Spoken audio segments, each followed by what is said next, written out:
function. Malapit ng Valentine. Nagkataon, no? Opo.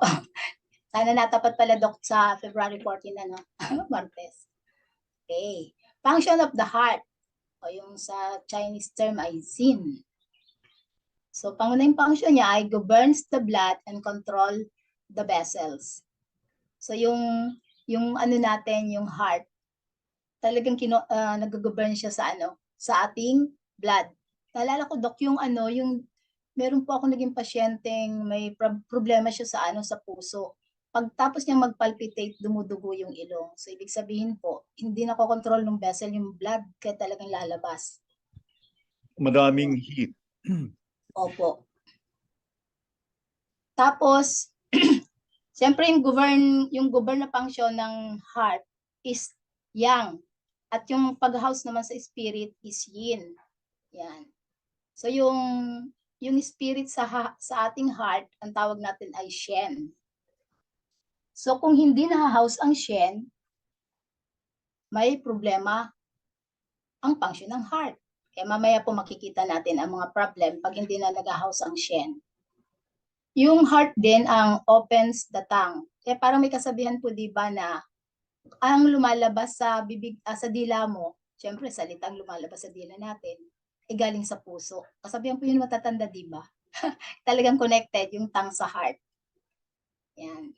Manifest in the facial complexion. So nakikita din natin yung situation ng heart pag nakita natin yung ng mukha. Mamaya mas madidiscuss pa po natin anong nangyayari. Emotion of the heart is desire and joy. Okay, palalilimin na po natin mamaya yan. So, heart is govern blood and controls vessel. Heart is responsible for circulating blood throughout the body. It depends on lung qi for this function. Kasi alam naman natin na yung heart ay siya nag-govern sa blood at si lung ang nag-govern sa qi. So kung may problema si heart, magkakaroon din ng problem si lungs. So ibig sabihin, Ma'am Mildred, if the lungs are weak, hindi ito magagawa ng heart, no? Yes po. Kaya pala yung mga taong malalamig yung kamay, example, meron kang let's say first patient mo. Oo. So yung pala yun. And usually we associate na pag malamig yung kamay, mahina ang lung qi. Yung Yes pala,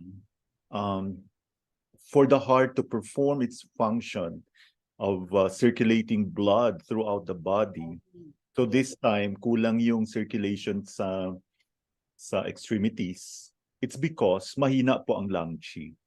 So even if your heart is okay, but you have poor lung qi, ganun din po yun. So it doesn't necessarily mean pag malamig yung kamay mo, mahina yung heart. It's because nakadepende po ang heart sa lung qi. Okay? So those people with very weak wei qi, weak immune system, they have cold hands, right?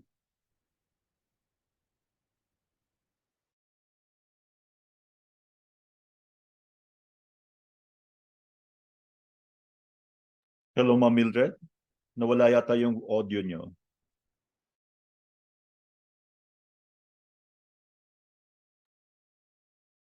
Ma'am Mildred?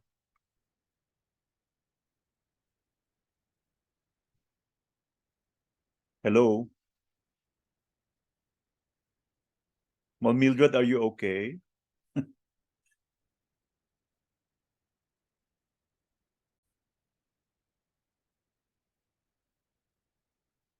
Okay, I'm afraid Ma'am Mildred has lost her connection. Ma'am Mildred? Oh, she's trying to get in. Okay, Nawala. Okay, sige po. Lang nawala kasi yung laptop ang nawala. Okay po. So, nawala ang aking laptop, cellphone po ang gagamitin ko muna. So, governs blood and controls. Nasaan ka na po, Doc? Lung qi, heart blood. Yung kanina pong dinidiscuss mo, Doc. Lung qi needs heart blood to nourish qi. Naku po, ang liit nito. Kailangan buksan ko yung isa pong Dok, ikaw muna, Dok, hahanapin ko muna Okay, yung ganito. nakaano kasi So ito yung tinatawag nating give and take. Parang it's a harmonious relationship. So earlier we were mentioning that for the heart to perform its function, kailangan po niya ang lung qi. Okay? And this time, the lungs naman, the lung qi would also need heart blood for nourishment. So we can say that lung and heart will have a harmonious, you need to maintain a harmonious balance to guarantee regular heartbeat. Okay? So that is why yung mga taong medyo may, issues sa heartbeat, sa heart rhythm, we will always look at the lungs, not only the heart, but also the lungs. Okay, so I hope that's clear. So this is a give and take relationship.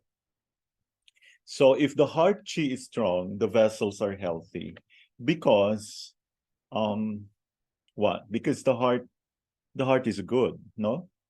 And the pulse is regular and in harmony. Hindi siya irregular yung ano. So you should be able to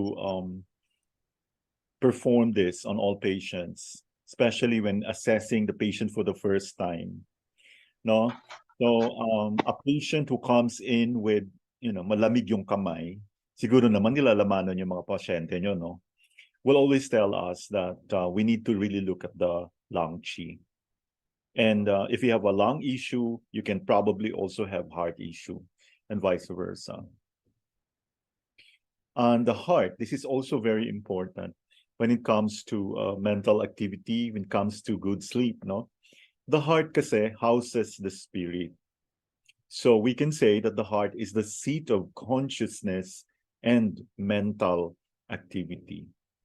So what happens if you have very deficient heart yin? So it will not provide a house or a residence for the spirit. That is why some people are restless and some people may have, not so good memory. Okay? Or medyo may konting problema sa mental health. Okay? So when you say heart housing the spirit, this means that the heart is the seat of consciousness and mental activity. So that means you know what you're doing. What comes out of your mouth is an indication that you are conscious. Okay? And the heart depends on the supply of sufficient yin and yang to give the spirit a surrounding in which it can flourish. So if you happen to have heart yin deficiency, no, lalo na pag mainit yung pakiramdam mo sa gabi, di ba, you can hardly sleep, right? You can sleep, but you keep on waking up, di ba?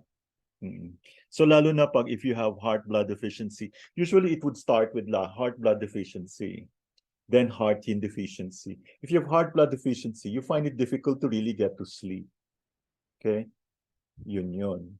Because pag nag-aggravate yun, hindi mo pa rin na-correct, hindi mo na-address yung issue, hindi mo alam na pwede mo palang gamitin yung heart 5, heart 6.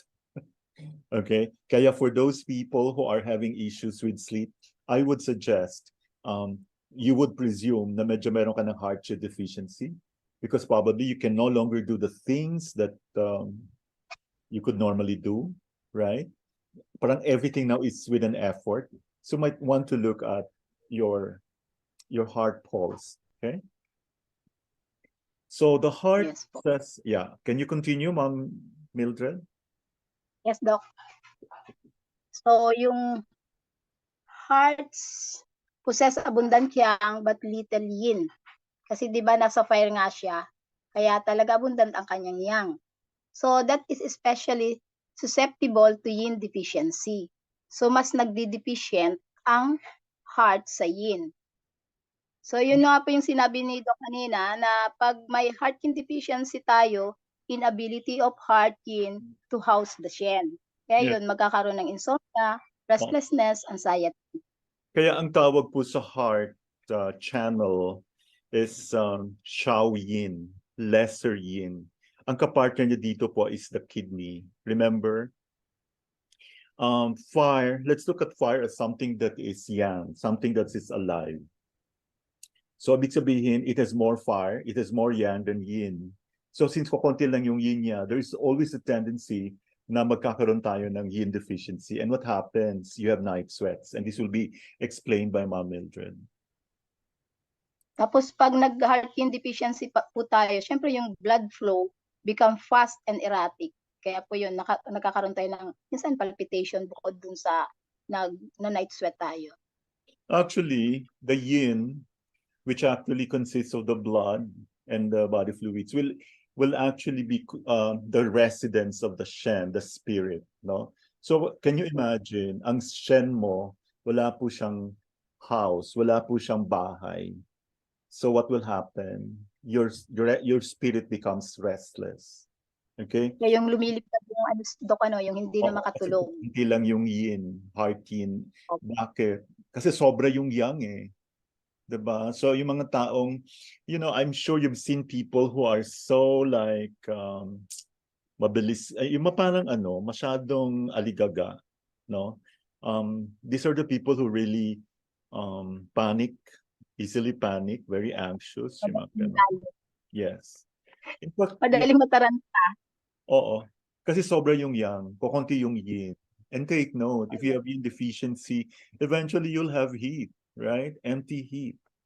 So, at saka pag kulang ka ng yin, kulang ka ng blood, your spirit becomes restless kasi po wala pong dwelling, walang residence yung ating Shen. Kasi nasa blood siya nag-house. Yeah. Ayun. So, blood is root of the spirit. Ayun po yung sinasabi ni Do kanina. It surround and anchor the spirit, so the spirit is at peace and can be happy. So kung okay yung blood ng ating heart, yung spirit natin nandoon. Kaya kung kulang, ayun, makakaramdam na tayo nung sinabi kanina na restlessness, parang natataranta ka, hindi at ease ka. So makikita natin sa pasyente kung gano'n yung attitude. Yeah, Alam na natin. may nag-message lang Yes. sa akin, pero ayoko sabihin sino, no, na nakaka-relate siya. Siguro malamig yung kamay niya. Okay, so at saka pinapawisan, ganun po yun, no? So I hope everybody is clear at this point. O talagang malamig daw. O di ba para tayong manguupo. Yes Okay. po. So root of the spirit. Remember, blood is yin, no?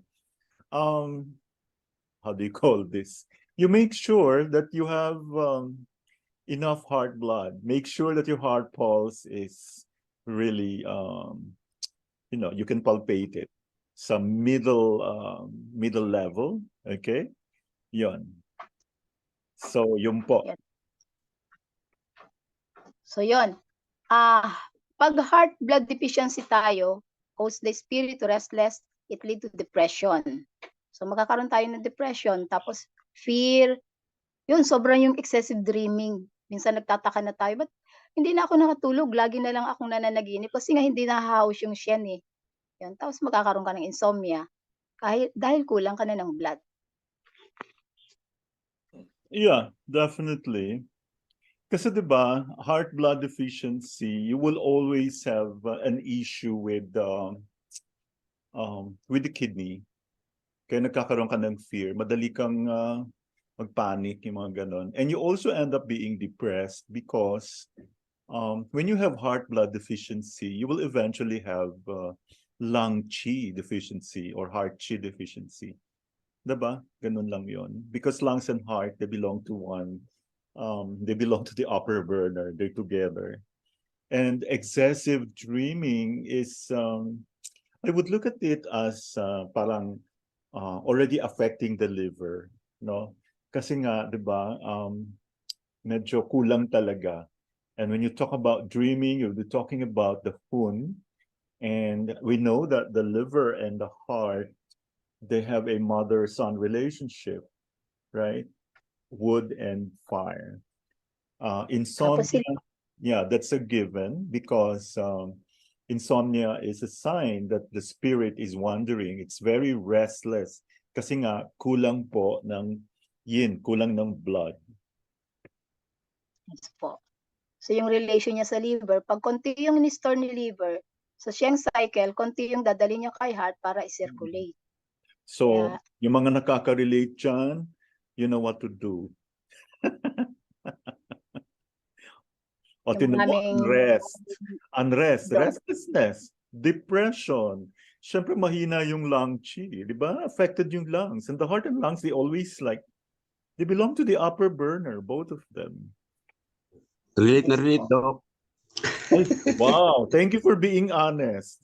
Yung isa, ako mabanggit, okay lang, pero halata naman.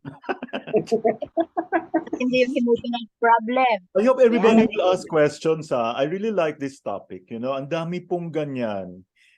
Sa totoo lang, saan ko ba nakinig yung news? Dapat daw nga ang gobyerno ngayon will exert a lot of effort in learning how to deal with yung depression. Kasi pag depressed ka, pwede kang magpakamatay.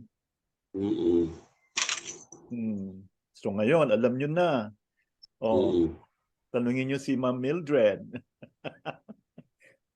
Pero talaga, Doc, ang dami pong case ngayon ng lalo pa sa mga sa teenager. Marami pong case ng nagpapakamatay. Mga nag-aaral po, kahit dito sa amin meron. So yun, malaki ang yung heart, yung shen. Malaking relationship. Can I Yes, share po. also? Marami Yes, po. pong nagpapakamatay at saka marami ring nabubuntis. Bakit gano'n?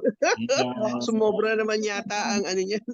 O dahil Sa mga teenager, daming nabubuntis. kasi nga, they need, di ba, they need intimacy. And some people will pretend na parang sila yung security blanket, yung pala nag-take advantage na. Yun. Ganun lang yun eh. Yeah. Saka Dahil maybe, malaking effect din po siguro, Doc, yung pinagdaanan nating pandemya. Parang, Pandemya, oo. totoo yan. Oo. Siyempre, Parang nabigla sila. hindi natin alam saan kukuha ng pera. Diba? Exactly. Tingnan nyo, Tapos, if you're depressed, emotional Yes. problem, this will give you heart blood deficiency. That is why if you have this depression thing, you cannot sleep. Okay? Heart blood deficiency. It would take like 2-3 hours before you get to sleep. Minsan i-imagine mo lang natulog ka na eh. Okay, Opo. I hope May thinking na apektuhan po talaga. oo, parang napatigil kayo lahat. Ako. Tingnan nyo, Nawala. Ito naman po eh. At saka, you know what will happen? Heart blood deficiency. Yung heart is the mother of the spleen. So, nakadepende rin yung spleen sa blood. Maghihina ang spleen. Magtatabaan tayo. Saka yung mga dila natin lumalaki. Parang bumibilog. Sino yung mga bilog na yung dila dyan? That is a sign. Kailangan nyo na mag-attend ng lecture on depression or anxiety. Continue, Ma'am Mildred. Health of the is reflected in face. Facial complexion depends on the state of chi and blood. Kasi nga, kung kulang ka ng chi, kung kulang ka ng blood, yan, makikita talaga. Pag blood deficiency, magpipale. Pag chi deficiency, pale din. So, pagtingin pa lang natin sa pasyente, makikita na natin anong problema. At saka may isi-share lang ako bago ko makalimutan. I have kasi one patient. Actually, nag-work sa spa. I was a bit worried. She was only 34, 35. And, assessment ko, mahina talaga yung heart. Alam niyo kasi sa babae, marami kang makikita sa right ear. Okay? Alam niyo, kinumpare ko yung right ear sa left ear. Di ba, pagbalik niya, ko ulit. Iba yung kulay ng right ear. Maputla kesa sa left ear. Weird, di ba? Then, she had very high blood pressure, okay, because of the dampness. And probably it led to, an impact on the liver. Ganon. Kasi when you have dampness, then lalo na pag nag-phlegm na siya, this can impact your circulation eh. So it would be very hard for the heart to pump. Okay? So yung mga ganon. Ay nako, don't worry. I'll show you. I'll find time. Nakita ko siya.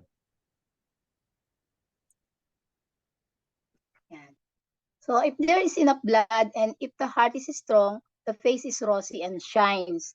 Kasi nga kung maayos yung circulation ng blood, yung complexion talaga ay nagiging rosy at saka lustrous. Tsaka full of vitality.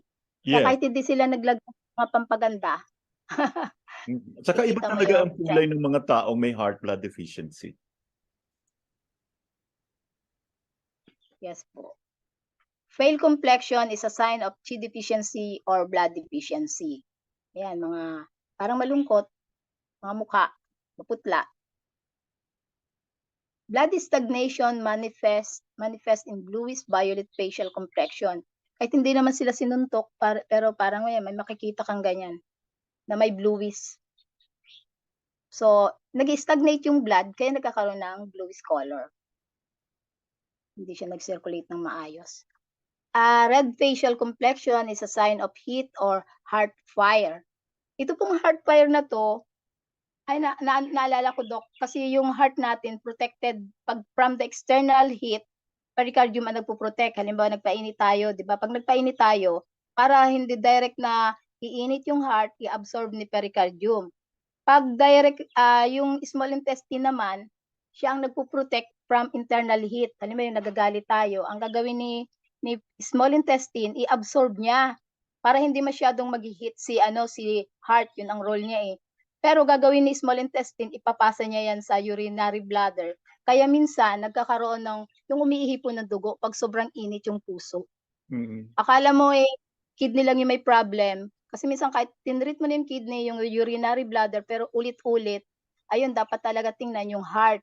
Kasi doon ang gagaling yung init na ina-absorb ni small intestine, ipapasa niya sa urinary bladder. Nagkaroon na po akong pasyenteng ganun.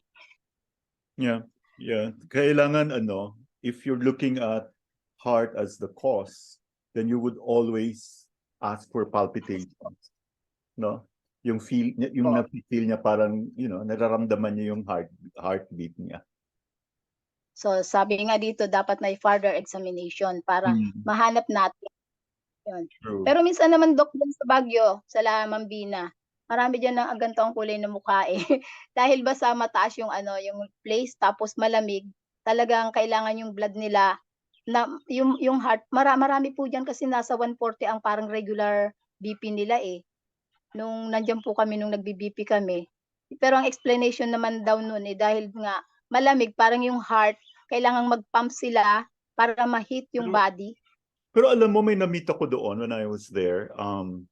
Qigong practitioner siya. In fact, yung mga time na meron pa, ewan ko kung alam ni Ma'am Vina to, meron silang sa Burnham Park, may Qigong. Libre lang yata yon. So I was curious. When I met the teacher, nagulat ako, ang lamig-lamig sa yung kamay niya mainit. Sabi niya, wow, how did you do that? Sabi ko, how did you do that? Ito na yung nagagawa ng Qigong. Kaya if everybody knows how to do Qigong, siguro, pwede tayong mag-adjust sa weather. Opo, yung flow talaga nung body natin naaayos yung exercise. So most likely ko po, hello? Sige po. Yes, po. So most likely pag ang environment po is malamig, karamihan ng mga tao doon ay nasa mataas ang high blood pressure. Kasi nagkakaroon ng stagnation outside, nagkakaroon ng stagnation kasi cold nga siya. Totoo. Pero kailangan marunong silang, kasi eventually masasanay sila eh. Yeah, so. Pero they have to do something na. Yun nga lang. Parang ginawa 40 doon. Kasi di ba pag malamig, you don't tend to move at all. So yun ang kakaroon ka ng darkness, phlegm, and this will lead to high blood pressure. Yes po. Kaya siguro ubo ng ubo si Christina. Ay, joke. Si Ma'am V. Sige. Napapasok ng cold. Noted po. Okay po. So yung health of the spirit. Sige, Doc, may sabihin ka pa po. Wala na po. Wala na po. Health of the spirit is reflected in the eyes. 'Di ba? Kaya nga minsan pag titingnan mo yung tao, Pag tiningnan mo pa lang sa mata, parang nakikilala mo na siya eh. Kasi nandito yung spirit sa mata. Pale, dull eyes show a disturbance of the spirit. So yan, makikita mo rin yung, minsan yung mga taong parang may siyang problem, umiikot-ikot yung ano na yan eh. Umiikot yung mata, makikita mo kung normal siya o hindi. Di ba, Doc? May ganun po kayo bang karanasan?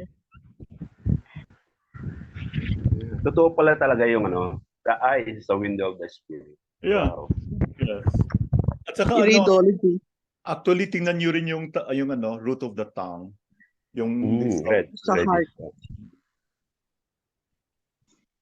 Sa dulo. So, opo. So heart governs the tongue, including color, Tip. form, and look of the tongue, particularly the tip. Kasi di ba yung tip nga yung ano ng heart. Ito tulad ng picture na to, meron siyang heat in the heart. Ako, Doc, yung isa kong pasyente, hindi ko pa masyado na-interview, pero nakita ko talaga yung ano niya. Nung pinapaano ko po yung tongue, hindi niya mai-twist, hindi niya mapapunta doon para makita ko yung likod. Matigas yung dila niya, tapos nung tinignan ko, yung line po hanggang doon sa dulo niya. Hanggang doon sa dulo. Kaya hindi siya masyado pa umiimik, pero pag nagsalita siya, putol-putol na po. Kaya sabi ko talaga matindi yung ano ng heart. Oo nga. Mm. I agree. Okay. When the heart is healthy, the sense of taste is normal. Kasi di ba yung ano, nakakaramdam tayo yung parang kasi yung taste ng heart ay yung bitter. Nasa liver din yung bitter, pero sabi natin yung bitter naman, kung pag gising mo, may pait. Pero kung maghapon na mapait yung panlasa mo, na heart na yun may problem. So, the tongue can move normally and speech is clear. Kaya yung mga nag-uutal-utal, heart po yan ang problem talaga. Yung minsan nagsasalita sila parang tataling ko hindi niya nababanggit lahat ng word. Okay. Disturbance of the heart can manifest as aphasia. Aphasia ito yung parang nagsasalitang walang saysay. Hindi. Diba, Hindi niya parang, masabi yung gusto parang niya ganito? sabihin. Yung parang hindi buong Hirapan to siyang sasabihin sabihin yung niya. gusto niyang sabihin. Hindi niya Yes po. ma-express. So, tremor of the tongue, nakakaroon ng tremor. Pero pag may tremor, may winded po ito, Doc? Yeah. Tapos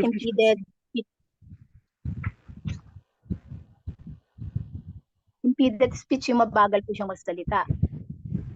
Dahil Hindi, nahihirapan yung nabubulol. Parang Nabubulol. hindi, yung gano'n. Ko parang So, basta may po. Hindi ba sign So, pag din yun may- ng aneurysm? Yeah, the right word aneurysm. Actually, if you have aneurysm, you blame it on the heart, because when you talk about aneurysm, you're actually referring to blood, a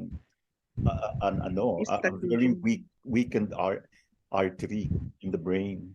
So, Yes. ibig sabihin, the heart is not exerting its control over the blood. Affected din.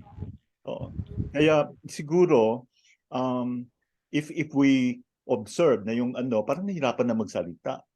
So, dapat magpa-check na sa cardiologist or neurologist. But Emergency hindi case na yun. nagsasalita. saka saka laman natin nalalaman ng pag ruptured aneurysm. Diba? Kaya nga po. So, pag medyo may na tayo sa speech, kaagad? Investigate. Relax. I think, Doc, when you experience that, you must be relaxed. Hindi yung mas natataranta ka pa. Minsan kasi yung mga nag-care sa'yo, yung pa natataranta, kaya pati ikaw natataranta. Alam mo, oo, yun nga eh. And iba kasi pag andun ka na eh. Diba, hindi mo na rin alam yung gagawin. Di ba, mabe-blame sarili. Pero I had an experience. I had that kind of experience. Parang hindi ka nabubulol ka. Parang tongue twisted ka po. Tapos I just kasi before I had naisip ko lang na sabi sa akin ng lola ko na whenever in any case, just be quiet, just be relaxed. Tapos True. nawala din po na I was able to pass that experience. Pero parang dapat aneurysm na yun eh. Pero Mm, nagawan ko po ng paraan. Kailangan lang siguro talaga ang mga turuan ala- sila na hindi sila mataranta. oo. Alam mo kasi ganito yan. When you have aneurysm, um, hindi mo nararamdaman yan unless nag-rupture eh. So let's all presume na kasi bakit nag-rupture? Kasi grabe yung surge ng blood flow, no? Super heat, super stress kasi yung tao. Lalo na pag kulang tulog. Lalo na pag nakalimutan mo tao ka lang pala, no? So I think you know what happened about, those people that we know, celebrities din, na nagka-aneurysm. I just thought about it na it's just a kind of mild stroke that I had. I had twice Okay. experience like that. Kasi na-feel ko na yung saliva ko on my left mouth Hmm. na tumutulo na siya ng Uncontrolled. pusa eh. Oo. Yeah. So na-feel ko lang na imagine I had that one is about 20 years ago and recently lang itong siguro mga December something like that. Na feel ko yon na para bang talagang wala yung isip mo tapos I'm talking iba na yung sinasabi ko pero nag-relax lang ako tapos you know what I did lang yung ninidal ko lang yung LI4 at saka yung Liber 3 Hmm. Nawala. tapos na-relax ako ang bilis talaga tapos yung Shenmen na pinag-usapan po Yeah. natin doon. Yes. Yeah. Ang galing talaga. Wala akong Pressure ba? Kahit Needle mo din. Middle ginawa po, ko naka-middle po yun. acupressure lang, pwede na. yung chopstick, Ako pressure. Okay. opo, acupressure, yung chopstick, tinusok, winork out ko lang dito sa aking Shenmen. Yun, nakaligtas ako. Hindi na ako nagpa-check up. I didn't go to the medical doctor. Okay na po ang tang ni ma'am. Sumibayan mo Okay yung na, tang mo. Kaya nga, ginamitan ko na lang ng mga TCM. Maganda Ah. talaga ang TCM. Alam Talagang, mo, I really vouch for it. yeah, and at the same Me too, time, me too. kahit wala tayong nararamdaman, we should make it a habit to see an acupuncturist at least once a month or twice a month. No, let's start promoting. Kasi Totoo po, totoo. dapat ganun eh. You Yes. should have good sleep. People kasi they would look at acupuncture as something na medyo parang last resort na, let's face it. But what we're trying to do now is we educate people on how to examine their tongues. Kasi we brush our teeth every day, di ba? So, di ba tumitingin ka sa salamin habang nagbabrush? Ito yung Yes. hila mo. And besides oral hygiene, that is where a lot of True. bacteria is Yeah. coming from. And so much internal problem, that can come in. Di ba sabi nga po nila, I'm sorry to tell this, mas malinis pa raw yung anus natin kaysa sa mouth. Oo nga. Kasi lahat na-absorb ng mouth eh. Oo nga. Oo. Totoo po Tama. ba? Thank you. Thank Well you. said po. Sige. Parang iba yung mga tawa ng iba, no? Parang nakaka-relate lahat. Okay. Opo. Yes. Too Sige. much. Ako, naka-first stroke, mild stroke na rin ako 2010. So, nakaka-relate po talaga. Yung Shenmen din, ma'am, alam mo po pag makakalimutin ka, halimbawa minsan di ba nagsasalita ka, hindi mo na alam yung sasabihin mo or may bagay na nalilimutan mo, i-pressure mo po yan. Bumabalik. Kasi minsan di ba yung ginagawa natin, pag may nakalimutan, babalik ka sa place para maalala mo kung ano. Pero ako po pinipressure ko. Pag pinipressure ko, naalala ko Yan na. na. Totoo. And then, ang isa pa ang na-discover ko na kapag yung Shenmen, yung sa mata, kasi syempre, I'm not young anymore, mas i-workout mo, unti-unti, nagiging okay yung paningin mo, hindi na Totoo ganun yan. kalabo. True. Kasi may connection sa mata yung 'di ba? Sa likod ng mata natin, sa retina. Meron tayong central retinal artery. Can I have some Kaya na- question? Yes, please. Opo. Regarding po sa stroke, lalo kapag may mild stroke, na gumaling. And then, may possibility ba to na yung sinasabi nga ng humors, kapag may mild stroke ka na o nag-stroke ka na gumaling, hindi mo siya nabantayan, pwede ba itong mag-end na mild stroke ulit o may stroke ulit? Um, It happened to me na nagka-second mild Yeah. stroke ako.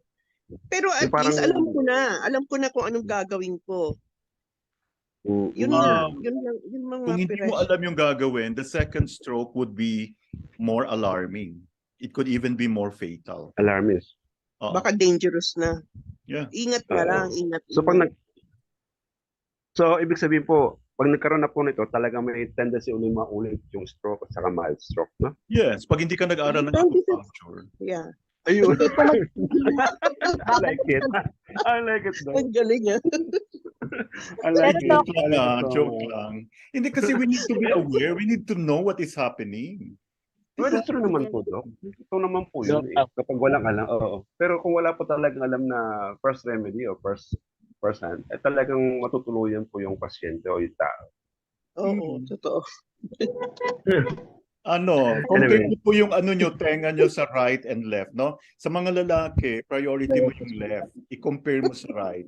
Pag magkaiba yung itsura, lalo na yung kulay, lalo na pag Right, yung heart. Hey, Doc Hector, can I ask a question? Yes, please. yes po. Yes po. Yes, please. Kasi na-question ko na ito kay tumigil lang po ako saglit. Na-question ko na ito kay Doc Webster. Lane, kanina kasi nabanggit niyo yung aneurysm.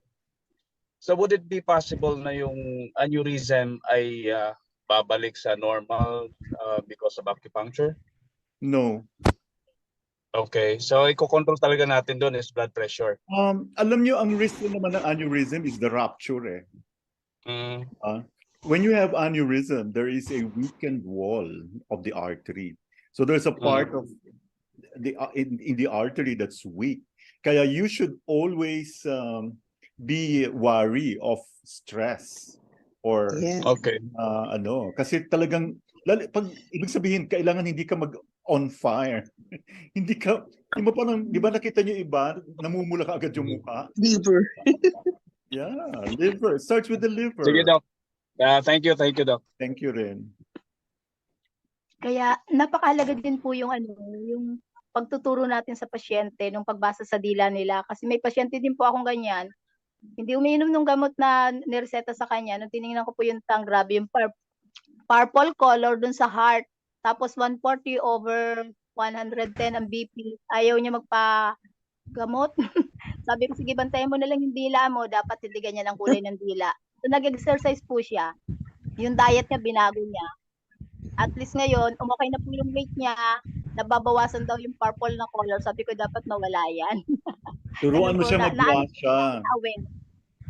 I-guasha niya yung sarili niya. Meron tayo sa Yes po, tinuruan ko po kay yung gano'n. Sabi ko, guasha for hypertension. Anybody can po, buy it. natakot din yung kasama niya, Dok. Pinaalis siya. Sabi niya, ay, umalis ka sa akin kung di ka magpapagamot. Baka bigla kang ma-stroke sa akin. May area dyan sa atin, sa may groove, hypertension groove, sa likod ng ear natin. Keep on, lalo na pag nahihilo-hilo ka na, feeling mo parang atakehin ka. Massage the ear. Yeah, the hypertension groove. For more details, check our ear acupuncture lecture on the channel. YouTube. Amen. Uy, ayun mga Yeah. topics ko doon, ano yun ha? Talagang Sa importante. FB, sa Go FB pa yan. nga ako sa FB pa nga po ako natututo eh. Oo, so kailangan basahin nyo Ganda. yun. Alam nyo ba, ang isa sa pinakamaraming views na is the scalp acupuncture for stroke. Kasi parang everybody, like, kaya nga na tayo we're lucky merong EA, electroacupuncture. I think everyone should have that. Kasi ang hirap-hirap kaya mag-twirl-twirl sa scalp. Yeah. Yeah, okay. Let's continue, Okay. Ma'am Mildred. Hindi naman tayo ganito. Continuous talking is disturbance in the heart. Parang hindi tayo tumitigil magsalita, Salita no? walang tig. Pero Ate Ana, ano, di ba? Ay, Ma'am Ana, yung mga nanay ganito. Ay, naku, may kilala akong ganyan. Tingnan ko muna kung andito siya, ha? Sinabi mo pa. May kilala akong ganyan. Ayaw talaga niya tumigil paulit-ulit. Ay, wala siya pala. Nasa ano? Ay, joke lang. Oo, wala siya. When I met him, wow, sabi ko, yung pwede niyang sabihin in 3 minutes, paulit-ulit niyang sinabi for 2 hours. Grabe, I won't tell you who, but you know. Yun na nga. Sa kanyang heart para tumigil. Ayun niya talaga tumigil. Siyempre out of Parang respect nakakarinig naman. tayo, Ma'am Ana, no? Ha? Ulit-ulit talaga, nabingi na ako. Kapag Oh my God. pag mag-request ka mag-pray before kumain, naku, gugutumin ka. Ang haba-haba ng prayer niya. Hindi naman sa ano, ha, pero wow, it's just too May much. mga toring-garing. Kaya nga Ay, kailangan ganun. siya pag nagkita kami talaga ayusin ko yung Pero pag kuhiran pa naman, hindi pa naman heart yun, baka talagang maano lang siya. Kasi kung iba-iba na, yung Makwento sinasabi, lang. mas... Oh, Pero ito, kung oh, okay next. pa naman po. Pero nagsimula na po nag-hit yata ang heart noon. Oh, sige, ito. So, emotion is desire and joy. Strong and excessive emotion, anger or jealousy can lead to heat and damage the heart. Experience of the emotion takes place in the thorax. Kasi 'di ba, yung thorax, yung chest, pag hindi maayos yung flow ng chi at saka blood, ay talagang sasakit 'yan. Ang kontra Diba? talaga natin heat. Galit. Kasi pag may heat, mabilis yung daloy ng mabilis umakyat yung dugo. So if you have aneurysm, pwede siya mag-rupture. O jealousy, di ba? Ay, naka-smile naman yung pinagjejelosan niya. yung babae ang inis na inis. So, causes the pulse to increase and the blood pressure to rise. Mamaya pupukpukin na niya yung katabi niya. Okay. Desires lead to heat and damage the heart. Siya yan yung sinasabing nag-iinit. Ano, Doc? Desire is the absence of tranquility and peace. Kasi nag-iinit ka nga eh. Kaya at peace ka dyan. Kaya nga, kung may nakaka-relate dito, kailangan mo ayusin yung heart mo. Maraming ganyan. Dapat pindutin na agad, Doc, yung heart pag nag-iinit. Tawag sa ganyan. Ay, turo natin yung Valentine, baka maraming pag-iinit. Okay. Okay na po? Hello po. So pag meron tayong desire, wala po tayong tranquility and peace. Ano na nangyari sa ating, okay, tuloy ko na lang ha. Now, so being under time pressure can easily give rise to excessive emotion. Yeah. Namamarila, no? Example yan eh. Red traffic light can reason enough to cause an excessive emotion. Nagagalit. Sobrang nagagalit na siya, naiinis. Diba dyan sa Manila po, maraming nangyayari. Bababa tapos mamamaril. Which turn raises the pulse rate and the blood pressure. Ataas na. So pa maganda isang topic, Doc eh. I want is the root of desire. We all want to have a certain desire satisfied. Example, buying a new car or to be successful in business.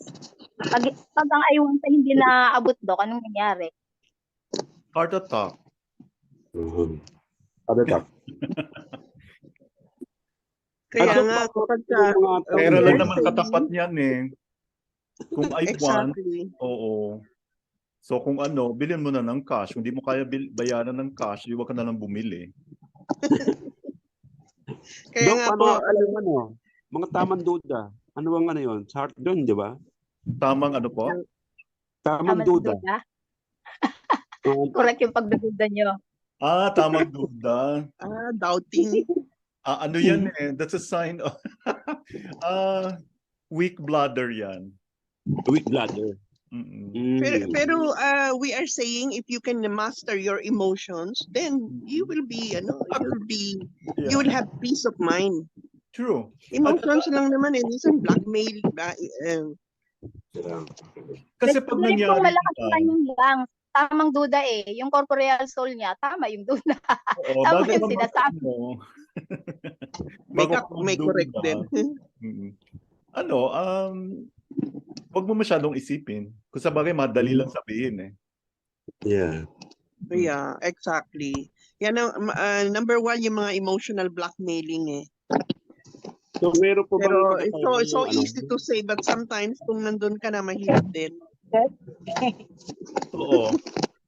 Isipin mo na lang, pwede kang mapunta sa ICU pag nag-overreact ka. meron positive din po yung yung duda. May positive side. Oo, pero always consider the possibility. Kaya nga duda Yeah. eh, you could be wrong. Yeah. But be prepared for the worst. Diba? Ganun lang. What if yung duda mo totoo? Diba? Okay. Some people cannot accept the fact na totoo pala. So yun, uliitin. Pero if you have a self-confidence, then, baka malesen yung mga duda-duda na yan. Magkakaroon ka ng self-confidence pag inisip mo, pag na-admit ka sa ICU, you need at least 1 million. Yun na lang isipin. And tingin mo, walang gusto maalaga ng Ay, nako. Okay. Continue natin, Ma'am Mildred. Opo. Continue lang po. Opo. Continue. Oo, so yun ang topic natin. Goals are Yeah. necessary in life. But it is important how we deal with our emotion. Ayun po, dapat talaga i-handle natin yung emotion and attachment. Especially if we don't get what we want. Exactly. You should learn how to accept failure. Yun lang yun eh. And wag mo gawing masyadong unrealistic yung Balancing. balancing. Yeah. Ganda ba to? Yes. Ganda to. Balancing. We must have to attend the balancing. Yeah, in fact, gusto niyo ba si Dr. Gavino magle-lecture on, I was thinking gagawin natin yun sa PAAY kasi it's something very technical and it's exciting. I'll give you the ebook already. Okay. Okay, last slide po, Ma'am Mildred. We can only try our best and appreciate the driving force to desire to inspire us to work hard to achieve our goals. Yun. Ano lang, work within your limits. Yun lang naman yun. Kung anong kaya, Yun lang. dun lang tayo At saka be ready to face. Yeah, work on your limit. Keep trying.